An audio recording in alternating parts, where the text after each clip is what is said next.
بسم اللہ الرحمن الرحیم۔ دوستو، ثنا یوسف جسے اسلام آباد میں قتل کر دیا گیا تھا، آج ثنا یوسف کے قاتل عمر حیات کو اسلام آباد کی عدالت میں پیش کر دیا گیا۔ تو عدالت میں کیا ہوا، مکمل کارروائی اس ویڈیو میں جانیں۔ اس سے پہلے ثنا یوسف کو آہو اور سسکیوں میں مدفون کر دیا گیا۔ ثنا یوسف کا قاتل عمر حیات فیصل آباد سے جسے گرفتار کر لیا گیا تھا اور اسے گرفتار کر کے اسلام آباد لایا گیا، اور آج اسے اسلام آباد کی پولیس نے اسلام آباد کی کچہری میں عدالت کے سامنے پیش کر دیا۔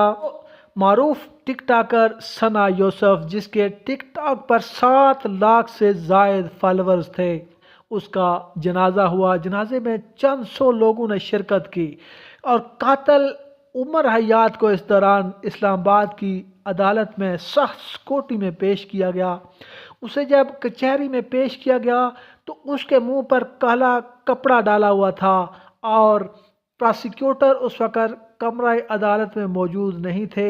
جب ملزم کو جج صاحب کے سامنے پیش کیا گیا تو جج صاحب نے آرڈر فرمایا کہ فوری طور پر پراسیکیوٹر کو بلایا جائے، کیونکہ پراسیکیوٹر حاضر ہوگا تو میں فیصلہ کروں گا، اور چونکہ اس کی ابھی شناخت پریڈ ہونا باقی ہے، اس سے پہلے اس ملزم کو چونکہ ابھی اس کو جیل میں بھیجا جائے گا اور جیل میں ہی اس کی شناخت پریڈ ہوگی، اور شناخت پریڈ کے بعد پھر پولیس اس ملزم کے فزیکل ریمانڈ کی استدعا کرے گی، اور پھر اس کا فزیکل ریمانڈ بھی دیا جائے گا۔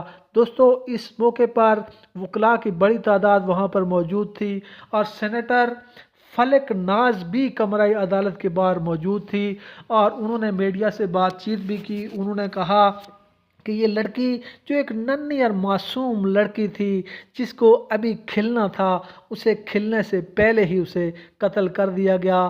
دوستو، ثنا یوسف کا قتل انتہائی المیہ اور انتہائی افسوسناک ہے۔ بعد جو ہی ابھی پراسیکیوٹر آئے گا تو کمرہ عدالت کی مزید کارروائی آگے بڑھے گی، اور پھر امید ہے کہ ملزم کو جیل میں بھیجا جائے گا، اور جہاں پر ملزم کی شناخت پریڈ ہوگی۔ اللہ پاک ثنا یوسف کو جنت میں اعلیٰ مقام عطا فرمائے۔